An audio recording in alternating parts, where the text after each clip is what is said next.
Graça e paz, amém? Seja bem-vindo.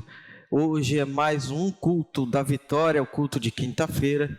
Que o Espírito Santo de Deus, através do nome do nosso Senhor Jesus Cristo, possa entrar aí na sua casa, convencendo de todo pecado, de todo juízo, e também consolando os nossos corações, porque Ele é o Espírito Santo, o Consolador. Que essa palavra que será ministrada como semente poderosa, ela possa cair no teu coração, o teu coração preparado como terra fértil, possa receber esta semente, ela possa crescer, brotar, florescer, dando muitos frutos em nome de Jesus. Prepara a tua Bíblia aí, reúne toda a tua família. Eu tenho certeza absoluta que o Espírito Santo de Deus, aquele que consola, mas também que convence de todo o pecado e de todo o juízo, estará presente no nosso meio agora, em nome de Jesus. Quero pedir um favorzinho a você, aquele favorzinho de sempre, que você possa passar o link deste vídeo para o maior número de pessoas possíveis, para que a palavra de Deus chegue à maioria das casas, o quanto nós pudermos alcançar as pessoas, corações aflitos, que têm a necessidade de receber neste momento uma palavra de aprendizado e de refrigério. Então, se você pode fazer isso, nos ajude em nome de Jesus. Vamos à leitura do texto? O texto que eu quero deixar a vocês hoje está na carta de Paulo aos Filipenses, capítulo 4, do verso 10 em diante. Carta de Paulo aos Filipenses, do capítulo 4, do verso 10 em diante. É um texto muito conhecido e tenho certeza que exploraremos bastante esse texto e trará muito refrigério aos nossos corações. Vamos ler? Lembrando que a minha Bíblia está na Almeida Corrigida e Fiel. Verso 10. Ora, muito me regozijei no Senhor, por finalmente reviver vossa lembrança de mim, pois já vos tinha lembrado, mas não tinhais tido oportunidade. Não digo isto como por necessidade, porque já aprendi a contentar-me com o que tenho. Grave isso. Sei estar abatido, sei também ter abundância. Em toda a maneira, em todas as coisas, estou instruído, tanto a ter fartura, como a ter fome, tanto a ter abundância, como a padecer necessidade. Posso todas as coisas naquele que me fortalece. Curve suas cabeças. Deus, obrigado pela revelação da Tua palavra, ó Pai. A Tua palavra que também nos traz instrução para a vida, mas também traz conforto e refrigério, Senhor Deus, aos corações aflitos neste momento. Que nós possamos ter a nossa mente cativa aos céus, ó Pai, para entender o que o Espírito diz às igrejas, ó Deus. Tira todo o espírito de distração do nosso meio agora, neste momento, e que nós possamos, em nome do nosso Senhor Jesus Cristo, estarmos conectados em verdade e em espírito aos céus, ó Pai, para poder aprender aquilo que o Senhor Deus quer nos dizer, em nome de Jesus. Sempre que eu penso em uma ministração, eu tento levar ao máximo a vocês, aqueles que nos ouvem, ou a igreja ao qual estou pastoreando, aplicações diárias que essa palavra pode nos trazer.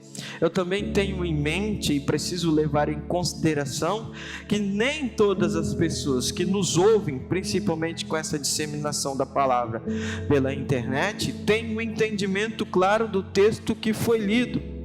Então eu tento ao máximo, talvez eu não alcance esse objetivo, mas eu, por concepção, tento ao máximo ser o máximo didático possível e introjetar ou induzir que você entre no texto e no contexto ao qual está se passando a história ao qual nós lemos, tendo que, por veracidade, tudo aquilo que nós lemos é inspirado pelo Espírito Santo de Deus e nos foi deixado na palavra de Deus para que nós possamos tirar aplicações diárias desse texto e aplicar ao momento atual ao qual nós estamos vivendo.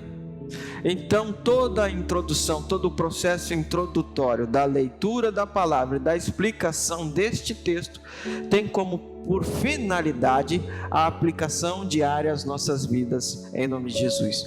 Eu vejo como muito oportuno, antes de fundamentar a minha ministração, muito oportuno a leitura deste texto que nos traz para o momento atual ao qual nós estamos vivendo hoje e temos aplicações extraordinárias para a nossa vida. Então fica atento aí, se possível anote tudo o que você achar de mais interessante na palavra e faça uma reflexão posterior de tudo aquilo que for dito neste momento. Este livro foi escrito pelo apóstolo Paulo, que estava aprisionado em Roma, onde escreveu Efésios, Colossenses e Filemão. Por isso essas cartas é chamada no jargão popular ou pelos estudiosos da Bíblia de cartas prisionais. Ou seja, o apóstolo Paulo escreveu enquanto preso no cárcere em Roma. Ele escreveu essas cartas, cada uma com um intuito específico. O apóstolo Paulo sempre apresentou um carinho muito grande pela igreja dos Filipenses.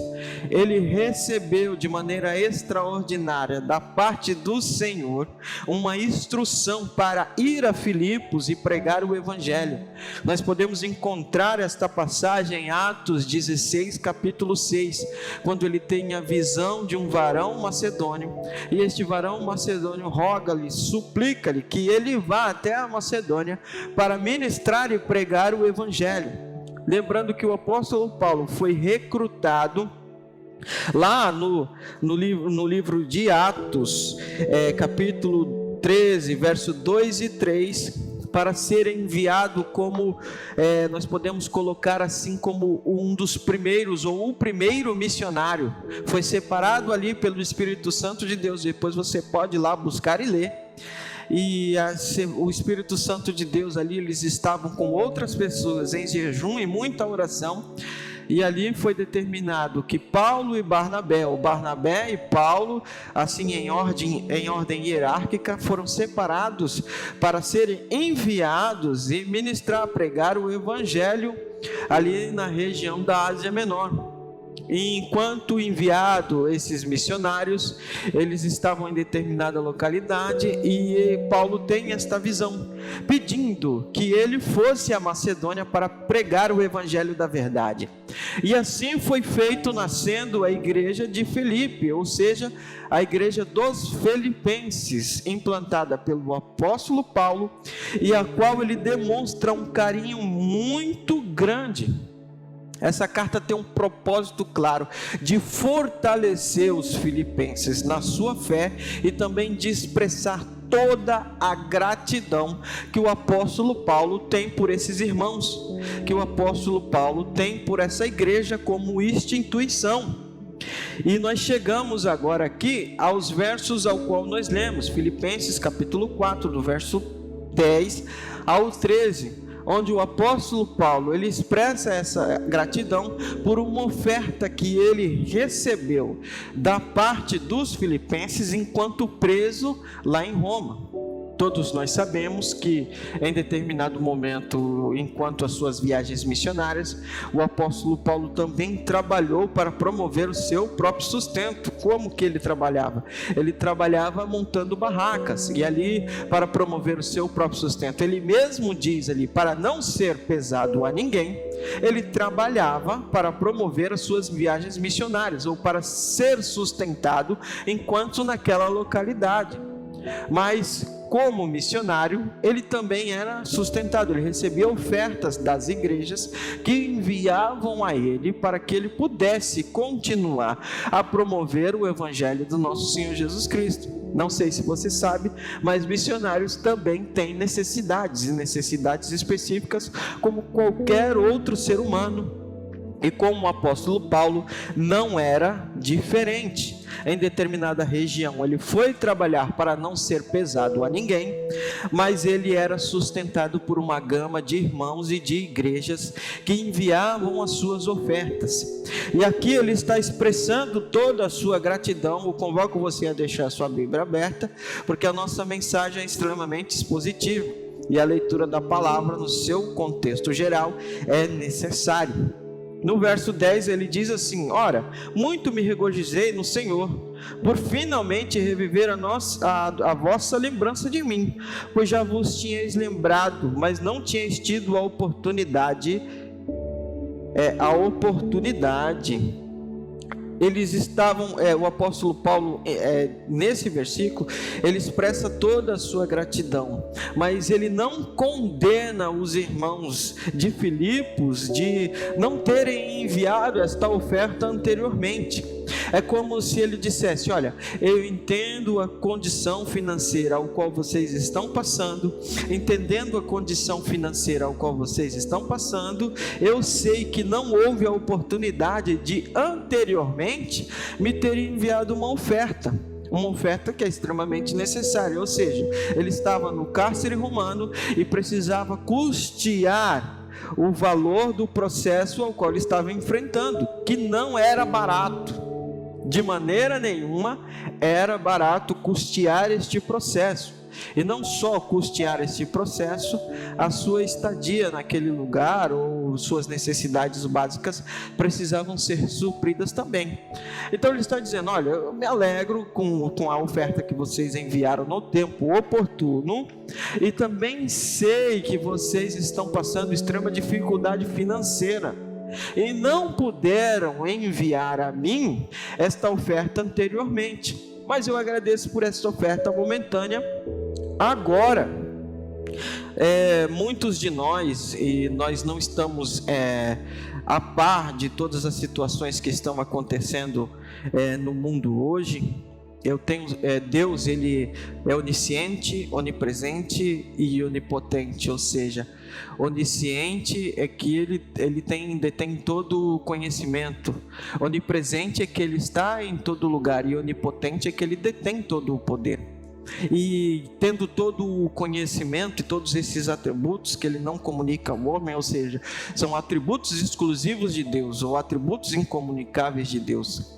Deus sabe de todas as coisas porque ele determinou todas as coisas. Então ele detém todo o conhecimento porque ele já determinou todos os fatos históricos. Você precisa entender isso. Tudo o que acontece, Deus já sabe com antecedência, porque ele determinou todas as coisas. Então, algumas pessoas foram pegas de surpresa quando veio a notícia de fechamento de comércio, do processo impeditivo de você sair da sua casa. Foram pegas de surpresa.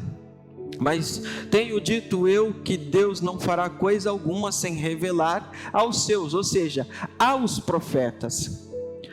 Onde eu quero chegar com tudo isso? Há um tempo atrás, eu fui levado pelo Espírito Santo, a ministrar sobre determinados assuntos na igreja ao qual eu estou pastoreando.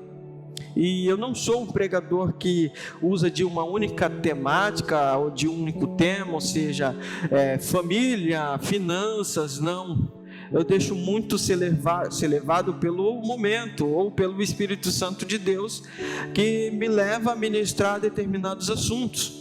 Eu passei o ano de 2016 ministrando sobre o assunto família, mas eu fui levado a ministrar sobre o assunto família. E há uns 3, 4 meses atrás eu comecei a ministrar sobre ser igreja, sobre você ter a consciência do que é ser igreja, como ser individual, e ser igreja como a Assembleia do Senhor Jesus Cristo, né?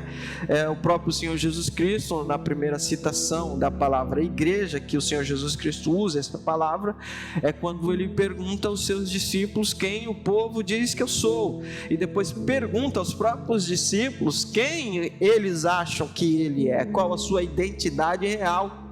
E o apóstolo Pedro ali, corajosamente, levado pelo Espírito Santo de Deus, isso é próprio pelo Senhor Jesus Cristo, diz que ele é o Cristo, o Filho do Deus vivo. E ali você sabe as palavras subsequentes, que ele diz que isso foi revelado pelo Espírito Santo de Deus, ou o apóstolo Pedro.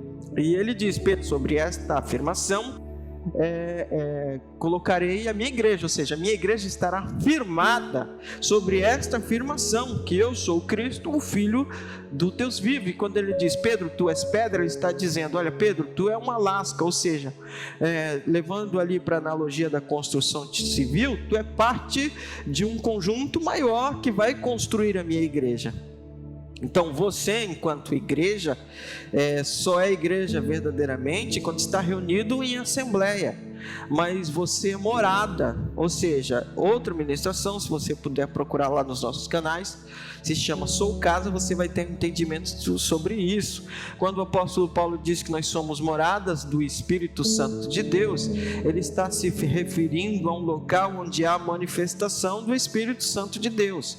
É a diferença entre ser morada e ser igreja. Você só é igreja, Pedro, tu és pedra, ou seja, Pedro, tu é parte de uma construção. Você só é igreja quando está reunido em assembleia, e quando você vai para sua casa, você é parte da igreja e precisa se comportar como tal, como igreja, mesmo não estando reunido em assembleia. Quando o culto termina, você não deixa de ser igreja, ou seja, você é parte da igreja, você é templo do Espírito Santo e precisa se comportar como templo do Espírito Santo. Eu passei a ministrar sobre isso, e na virada do ano fui levado a ministrar sobre planejamento, que você deve planejar, sim. Todo cristão deve ter o seu próprio planejamento, anotar os seus planos, fazer planos, mas abri um parêntese nessa ministração.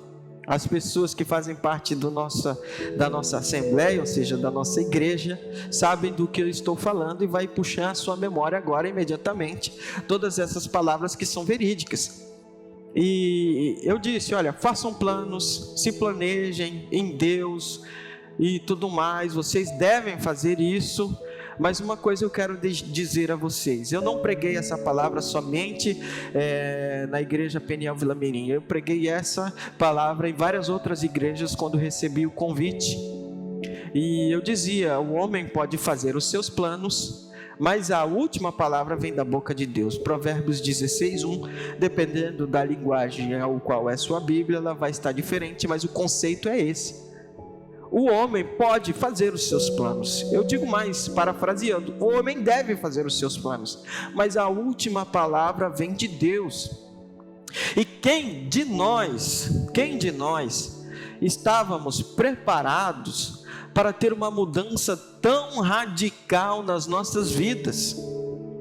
Quem de nós? Qual de vocês que nos ouvem estava preparado para receber tais notícias? Nós estamos impedidos de sair das nossas casas, a não ser com extrema urgência, e mais, estamos impedidos de exercer as nossas profissões. As nossas profissões que nos traz uma renda básica para poder promover o sustento da nossa casa, da nossa família e também da assembleia, da igreja. A igreja é uma instituição que vive de ofertas, mas nós sabemos que quem conduz a igreja é o cabeça, o Senhor Jesus Cristo. Por isso que nós, na condição de pastores, colocamos o nosso joelho no chão e a nossa consciência limpa, porque sabemos que quem manda os recursos, mesmo em tempo de pandemia, é Deus. Mesmo em tempo de incertezas, quem manda os recursos é Deus, através de pessoas e usando pessoas. É sobre isso que o apóstolo Paulo está dizendo. E nós vamos entender, lendo os versos subsequentes, que ele tinha a plena confiança em Deus para que pudesse administrar a sua própria vida. Eu não me senti surpreso quando houve as notícias e as mudanças radicais nas nossas vidas. porque Deus sabe e determina todas as coisas, e tudo é um processo, nisso que nós chamamos de vida.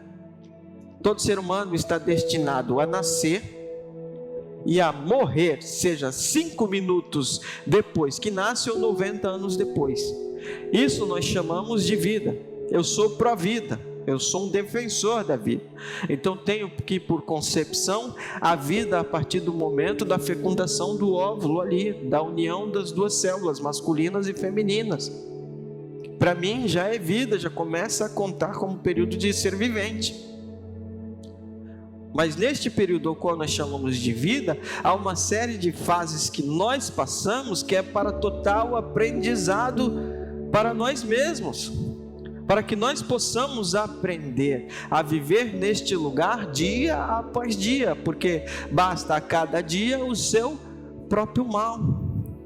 Eu vejo esse período como um período de aprendizado, um período que nós temos que tirar lições e aprender a lutar com aquilo que nós temos, com todas as mudanças que aconteceram repentinamente, e talvez a maioria de todos nós não estamos preparados para essas mudanças. E a lição que você deve tirar, a primeira lição que você deve tirar de tudo isso, de estar preparado em tempo e fora de tempo, para toda e qualquer mudança repentina nas nossas vidas, porque nós não temos o controle das nossas vidas.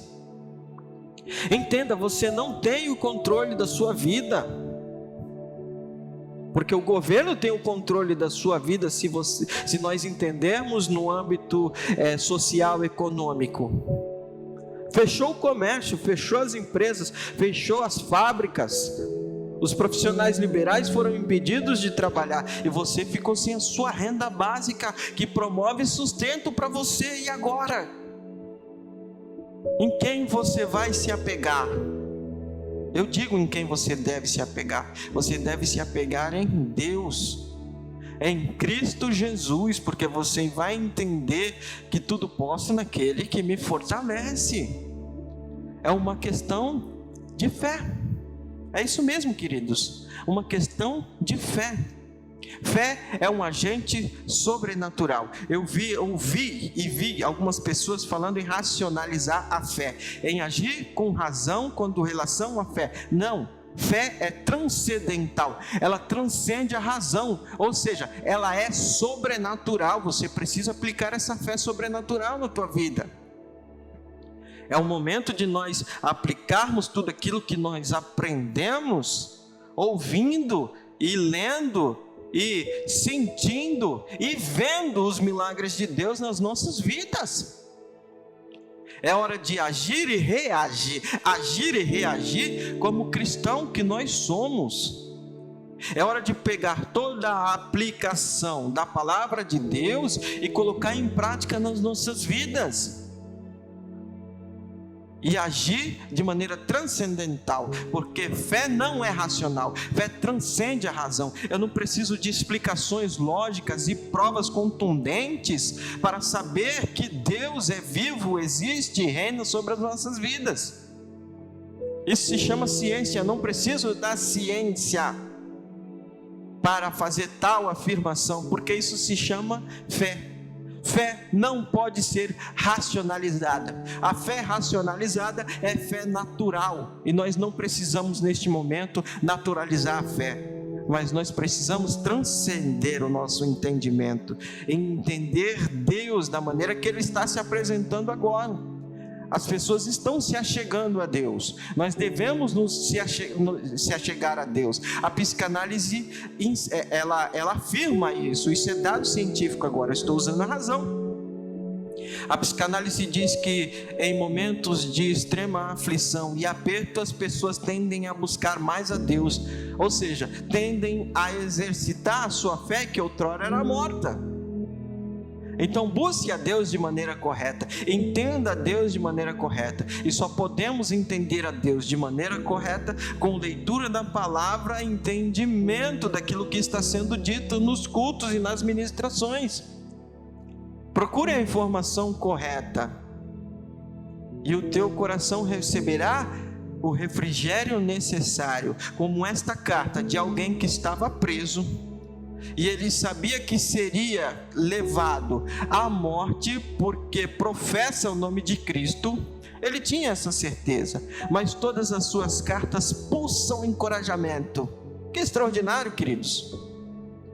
As suas cartas pulsam encorajamento, como alguém que entendia o seu propósito real, entendendo o seu propósito real, sabia que aquilo era tudo necessário passar, que era necessário que ele passasse por todas essas aflições, em todas essas provações, que produzia perseverança, ou seja, esperança também, e aumento da sua fé. E ele escrevia essas cartas para encorajar os seus irmãos a continuarem, através do seu exemplo.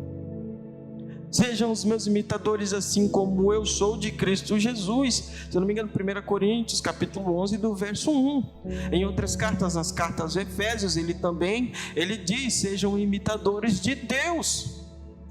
E depois ele continua dando instruções básicas a esposos, esposas, filhos, escravos, senhores de escravos. Vejam só a sabedoria do apóstolo Paulo, que vem da parte de Deus. Ele viveu um período da história, e ele era de origem judaica, ele deixa isso bem claro.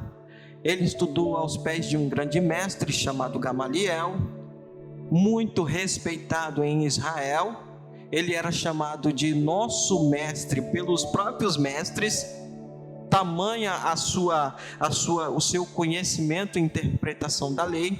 Era conhecido como um homem piedoso que entendia e flexibilizava a lei, e as pessoas tinham muito respeito por ele. E o apóstolo Paulo diz que estudou aos pés de Gamaliel. Muitos estudiosos da Bíblia, que talvez o apóstolo Paulo estava sendo preparado para substituir Gamaliel como mestre máximo em Israel. Fariseu por lei, de Benjamim como carga genética, ou seja, Benjamim foi uma das tribos que jamais se corrompeu, e ele expressava nas suas palavras esse orgulho. Mas esse orgulho que mais na frente ele pega a massa e joga no lixo, quando ele tem todo o conhecimento que foi passado pelo próprio Senhor Jesus Cristo, ou o conhecimento do Senhor Jesus Cristo. E ele escreve as suas cartas como modo às vezes de repreensão, mas também de muito encorajamento a todas as igrejas ao qual ele ajudou a implantar, ou que ele implantou, ou que ele treinou obreiros para continuarem pastoreando todas essas igrejas. E nessas instruções, eu vou dar um exemplo para você. Neste mundo no qual ele vivia, que era extremamente separatista, ou seja, o valor das mulheres, ele coloca as mulheres no mesmo peso de valor do homem. Este era o apóstolo Paulo. Porque Cristo, ou seja, Deus não faz acepção de pessoas. Ele diz ao escravo: olha, se contente com a sua posição de escravidão, porque não vai mudar. Ele sabia que não iria mudar. E sirva o seu Senhor assim como você estivesse servindo ao próprio Jesus Cristo, porque haverá um momento que você será liberto, livre de toda a escravidão, e viverá sua plena liberdade em Cristo Jesus, seja neste tempo, ou seja em um tempo futuro. Um tempo futuro que eu digo é quando o Senhor Jesus Cristo reinará sobre as nossas vidas com cetro de justiça. Todos nós somos livres em Cristo Jesus, e Ele instruiu o escravo a servir o seu Senhor, assim como Ele serve com todo o seu potencial a Cristo Jesus, lembrando que ele estava instruindo pessoas do primeiro século, onde todas essas coisas eram normalíssimas e não mudaria. Naquele momento não, mas mudaria sim com a ministração e a pregação da palavra. Ele instruiu os senhores de escravos a serem senhores melhores. Ele instruiu essas pessoas para serem pessoas melhores em Cristo Jesus. e assim também, em alguns casos, promoverem a liberdade desses escravos, quando entendesse quem era, de acordo com o Evangelho do nosso Senhor Jesus Cristo. Ele instruiu esposas a serem obedientes ao seu marido, assim como ela serve a Cristo. Instruiu os maridos a amar as suas esposas, assim como Cristo amou a igreja, se entregando por ela. Instruiu os filhos na obediência aos seus pais. Ele era um homem extraordinário, que passou por aflições terríveis que muitos de nós não aguentariam, mas as suas cartas eram recheadas de instruções maravilhosas, e ele tentava tornar a vida das pessoas muito melhor através do entendimento da palavra de Deus. Eu quero que você entenda e tenha uma vida melhor, mesmo em tempos de incerteza, através do aprendizado e da aplicação prática da palavra de Deus nas nossas vidas. Quando ele diz: pois já vos tinhais lembrado, mas não tinhais tido oportunidade. Este termo lembrado significa estar pensativo, no sentido de preocupar-se, de estar ansioso por algo em particular. Paulo usa o tempo imperfeito, qual sugere sua boa vontade em acreditar que desde o princípio os crentes de Filipenses tinham o desejo de suprir as necessidades dele. Ou seja, ele sabia que eles tinham esse desejo. Eu quero ajudar, mas eu não posso ajudar. Agora eu não posso ajudar, mas eu quero ajudar. Não poder ajudar não elimina a vontade de ajudar. Como que você pode ajudar as pessoas neste momento? Eu quero abrir um parênteses aqui e mostrar como eu me sinto extremamente, eu não sei se essa é a palavra adequada para o momento, como eu me sinto extremamente feliz. Não vou usar a palavra orgulhoso, mas vou usar a palavra feliz em ver como a igreja se comporta. A igreja ao qual estou pastoreando, eu estou falando a vocês especificamente agora. Como o coração de vocês é generoso. Como vocês têm aplicado a palavra de Deus no sentido de ajudar ao próximo. Que maravilhoso, eu tenho visto isso de perto, e tem isso enchido o meu coração de grande alegria. De grande alegria. Minha mãe falava assim, um dito popular baseado num versículo bíblico dito pelo próprio Senhor Jesus Cristo: fazei o bem, eu estou parafraseando minha mãe agora, não tem nada a ver com a Bíblia. Fazer o bem sem conhecer a quem, ou seja, façam bem sem desejar um retorno aparente. E as pessoas têm feito isso. Nós temos uma caixa cheia de suprimentos lá, pronta a ser distribuída, porque as pessoas estão doando. A maioria das pessoas continuaram com suas contribuições e têm ajudado uns aos outros. Eu posso falar isso para encorajar o teu coração. Continuem assim. Este é o verdadeiro evangelho do nosso Senhor Jesus Cristo. E se você momentaneamente não pode fazer ao bem, não se sinta constrangido. Nós sabemos no teu coração que não fazer por necessidade não elimina a vontade de fazer. Fique em paz em nome de Jesus. Fiquem em paz em nome de Jesus. Ele assegura aos crentes filipenses que ele passa bem.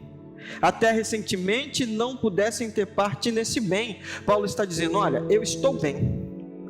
Eu estou conduzindo a minha vida de maneira a como Deus quer. Vamos colocar assim, se possível. Eu sei que vocês não participam deste bem porque não puderam contribuir, mas mesmo assim eu estou feliz com vocês, com a contribuição que eu recebi agora.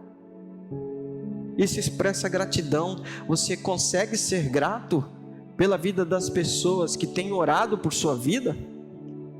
Você consegue expressar gratidão com a ajuda que as pessoas têm lhe oferecido na medida que elas podem? Porque nem sempre a ajuda vai vir na medida que você necessita, mas na medida que a pessoa que está ajudando pode. Como que as pessoas podem te ajudar neste momento? Com duas coisas: com muita oração e com aqueles que necessitam a ajuda financeira. a ajuda financeira e alimentar o pão nosso de cada dia. Talvez Deus está te apontando a viver de maneira que você possa quebrar o seu orgulho. Milhares de pessoas perderam com a queda das bolsas economias de uma vida inteira. Milhares de pessoas perderam fortunas com o aumento do dólar, especificamente no caso do nosso país. Mas centenas de empresários mandaram centenas ou milhares de funcionários embora porque não tem como pagar. Não tem como pagar. Uma série de acordos coletivos foram feitos para que os funcionários fiquem em casa e os seus salários sejam reduzidos pela metade. Nós devemos aprender a viver com aquilo que temos e sermos felizes. Este é o grande X da questão que o apóstolo Paulo está nos ensinando. Viva feliz com aquilo que você tem momentaneamente. Em tudo dai graças. Este em tudo dai graças tem muito a ver com o momento atual ao qual nós estamos vivendo. 1 Tessalonicenses capítulo 5 verso 18 ao 22 diz assim: em tudo dai graças, porque esta é a vontade de Deus em Cristo Jesus para convosco. Não extingais o Espírito, não desprezeis os profetas. Grave isso. Examinai tudo, retei o que é bem, abstende-vos de toda aparência do mal, em tudo dai graças. Este é o propósito e ensinamento desta ministração, e o apóstolo Paulo tinha isso em seu coração e em sua mente, em que as pessoas pudessem aprender a viver e serem felizes com aquilo que tem. Você não tem todo o seu salário agora, aprenda a viver com a metade que tem. Você não recebeu o seu salário por completo nesses tempos de epidemia, de pandemia, e está sem salário, ou seja, o momento que você esteja vivendo, aceite a ajuda que as pessoas estão lhe oferecendo. Talvez não na medida que você necessita, mas na medida que as pessoas podem ajudar. Seja grato, aprenda. E ele diz, passando por verso 11: não digo isto como por necessidade, porque já aprendi a contentar-me com o que tenho. Ele estava preso na sua autodefesa. Quando ele escreve 1 de Coríntios, 2 de Coríntios, ele precisa defender o seu apostolado. E defendendo o seu apostolado, ele diz: em tudo sou mais apóstolo que vocês. Talvez parafraseando aqui, estou falando de cabeça, mas em tudo sou mais apóstolo do que vocês. Em naufrágio, em apedrejamento, fui chicoteado, tudo, e ele começa a enumerar tudo. E este homem está dizendo: oi, sejam gratos pelaquilo que têm, vivam de acordo com o que você tem hoje, o momentâneo. Seja feliz com aquilo que Deus está lhe oferecendo.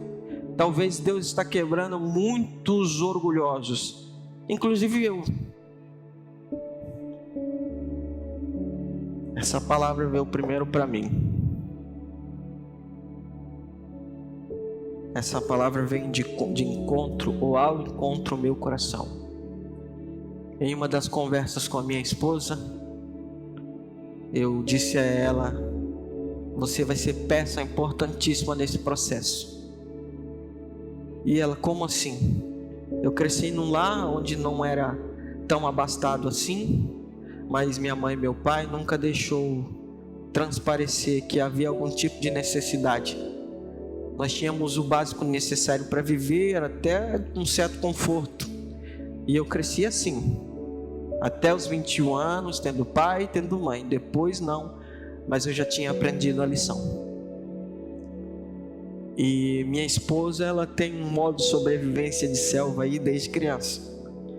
Precisou desde cedo a viver e ser agradecida com um pouco que tinha.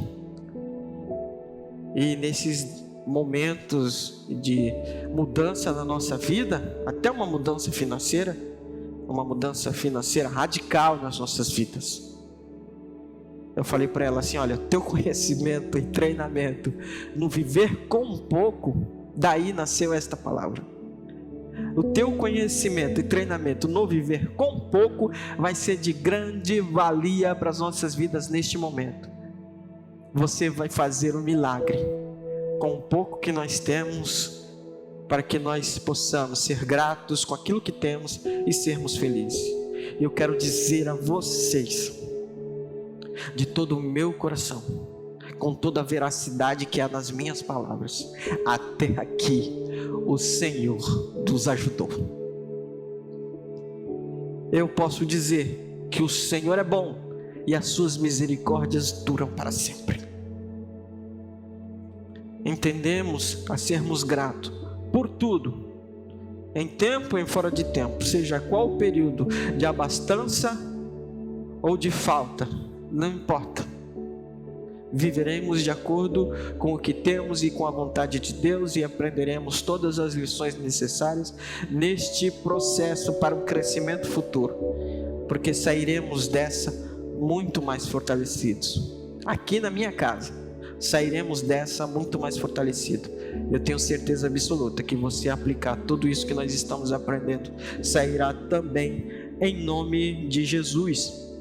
Verso 12, estou terminando. Sei estar abatido e sei também ter abundância. Em toda maneira, em todas as coisas estou instruído, tanto a ter fartura como a ter fome, tanto a ter abundância como a padecer necessidade. Ele não aprendeu isso aos pés de Gamaliel, não. Em nenhuma faculdade ensina isso, e nenhum curso, por melhor que seja, ensina isso. Quem ensina isso é a vida, é a vivência, são os processos. Os processos nas nossas vidas nos ensinam isso. É a vivência. E nós temos pessoas passando por esse processo agora. Pessoas que perderam tudo, inclusive familiares. O bem maior é a vida. Pessoas que perderam suas vidas e entes queridos. E nós devemos estar prontos para saber viver, sem estar abatido, sem também ter abundância em toda a maneira. Teve um ano das nossas vidas que nós vivemos muita abundância, uma abundância financeira, assim como nunca antes dentro do nosso casamento. Nós temos 11 anos de casado, vamos fazer. E numa virada de ano, eu estava saindo da igreja, e não sei se ele está vendo, se estiver pode falar aí. E uma pessoa do nosso ciclo de conhecidos, ela me parou na porta da igreja, um culto de virada de ano, e ela falou assim: olha, eu quero te falar uma coisa, mas é duro. Eu falei: cara, se vem de Deus, manda aí. É o crente, né? Eu muito crentão, achando que... E ele falou assim: olha, Deus mandou te dizer que esse ano que entra vai ser um ano muito difícil para você. Aí eu já fui murchando, né?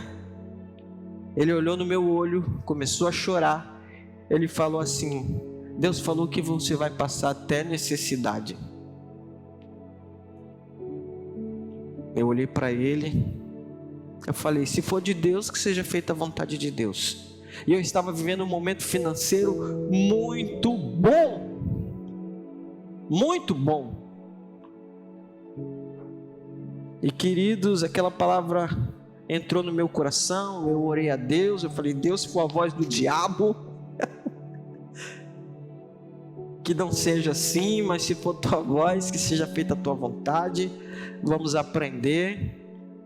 E naquele ano nós vivemos um período de aperto financeiro muito grande, mas nunca nos faltou nada. Nós aprendemos a orar, nós aprendemos a depender de Deus e verdadeiramente viver pela fé. Não viver pela fé porque estávamos passando por um momento ruim. O pastor Pedro fala muito sobre isso. Mas viver pela fé na sua plenitude, de maneira sobrenatural, e buscando fazer sempre a nossa parte, porque há sempre a sua parte a fazer. Mas passamos por esse período. Foi difícil se recuperar. Mas foi um pré-treinamento para o momento que nós estamos vivendo hoje. O momento que nós estamos vivendo hoje, porque em tudo na nossa vida são processos, e processos de aprendizado. Quando você ora a Deus para fugir do processo, você separa o aprendizado, talvez no início ou no meio, porque pela graça e misericórdia Ele te livra do processo muitas vezes, mas não tem aprendizado, e você continua sendo um menino espiritual, sem crescer e evoluir na matéria qual foi proposto para que você possa aprender. Ele continua aqui, no verso 12: estou instruído tanto a ter fartura como a ter fome, tanto a ter abundância como a padecer necessidade. No verso 13: posso todas as coisas naquele que me fortalece. Ele está dizendo aqui, muitos estudiosos da Bíblia, eles afirmam que aqui poderia ser trocado: posso todas as coisas que Cristo me fortalece. Isso que ele quis dizer com as palavras que ele usou na língua corrente, o grego. Porque Cristo me fortalece. Não foi o que ele aprendeu aos pés de Gamaliel, não foi o que ele aprendeu nos processos de aprendizado da vida, não, foi o que Cristo ensinou a ele. Cristo nos fortalece. Como Cristo nos fortalece? Cristo nos fortalece aprendendo a passar por todos os processos, em cada período da nossa vida, que nós possamos entender a viver de acordo, adequadamente, sem que isso possa ser um fardo para nós e para as pessoas ao nosso redor. Então, que em nome do nosso Senhor Jesus Cristo, que você possa todas as coisas naquele que te fortalece, que você possa dar graças em tudo dai graças, que você possa saber viver na fartura como também na fome, que você possa aprender, e que nós possamos, eu vou me colocar porque eu também estou em processo de aprendizado, que nós possamos aprender, estar instruído em tudo. A palavra de Deus é instrução para a tua vida, é por isso que você não pode se abster de ouvir a palavra de Deus de maneira nenhuma. Em tudo você possa estar instruído, tanto em ter fartura como em ter fome, tanto em ter abundância como em ter necessidade, porque em tudo Cristo te fortalece. Há muitos testemunhos, eu precisaria de mais tempo sobre tudo que Deus tem feito neste período, muitos milagres. Chegará o momento oportuno que eu contarei todos, e tenho certeza que vocês também, em nome de Jesus. Eu quero orar para a tua vida, para que nós possamos dar graças, que esta palavra tenha sido uma palavra de encorajamento à tua vida, e que nós possamos viver de acordo com cada período do processo da vida o qual nós estamos vivendo, sempre em júbilo e glorificando o nome de Deus, não importa o que aconteça. Deixa eu te dizer uma coisa: vai ficar tudo bem. Vai ter dor, vai ser difícil, mas vai ficar tudo bem. Vamos orar? Pai, o Senhor Deus é quem nos revela, segundo o teu querer, segundo a tua vontade. Que a tua vontade, ó Pai, possa ser compreendida por completo nas nossas vidas. Que nós possamos, ó Deus, aplicar tudo aquilo que nós aprendemos, de acordo com o que o Senhor quer nos ensinar. Que nós possamos ter força para não fugir dos processos da vida. E que nesses processos da vida nós possamos encarar todas as dificuldades, não na força do nosso braço, de maneira nenhuma, porque posso todas as coisas naquele que nos fortalece. Podemos todas as coisas naquele que nos fortalece. E quem nos fortalece, Senhor Deus, no momento de grande aflição, é Cristo Jesus, o nosso Pai, que nos ensinou que no mundo teremos aflições, mas que nós possamos ter bom ânimo. Ele venceu o mundo. que todos possam passar por este momento, ó Deus, de grande tribulação e tristeza nas nossas vidas, com um grande júbilo, mesmo que o momento atual não seja para jubilar, mas que, Pai, que em nome de Jesus, o Senhor Deus possa mantermos protegidos pelo poder da Tua palavra, Senhor Deus, porque o Senhor Deus é nosso rochedo, o nosso escudo, a nossa fortaleza. Vai, Senhor Deus, no suprimento de cada casa, Deus. Envia os Teus anjos, ó Pai, levando provisão, Deus, que nenhum dos Teus filhos passe necessidade, mas que, se passar necessidade, possam aprender a viver este período que vai passar. Não vai ser sem dor, vai ser triste, mas vai passar, tenho certeza, a palavra nos garante, ó Pai. Mas visita cada geladeira, Senhor Deus, cada despensa, cada profissional que perdeu os seus salários e os seus empregos, ó Deus. Visita, Senhor Deus, os enfermos, ó Pai. Faz um milagre, ó Deus, na vida do Teu povo, aqueles que estão doentes, não só do coronavírus, mas uma série de outras doenças, ó Pai, que tem atingido o Teu povo, ó Senhor Deus, neste momento, como dengue, chikungunya, uma série de outras doenças respiratórias, doenças do coração, câncer, cura câncer, ó Pai, em nome de Jesus, na vida dos Teus filhos, ó Pai, mas que acima de todas as coisas, ó Deus, nós possamos sentir o Teu cuidado e o Teu querer sobre as nossas vidas, pelo simples fato que Teu é o reino, a glória para todo sempre. Amém. Que Deus abençoe a tua vida e cuide-se.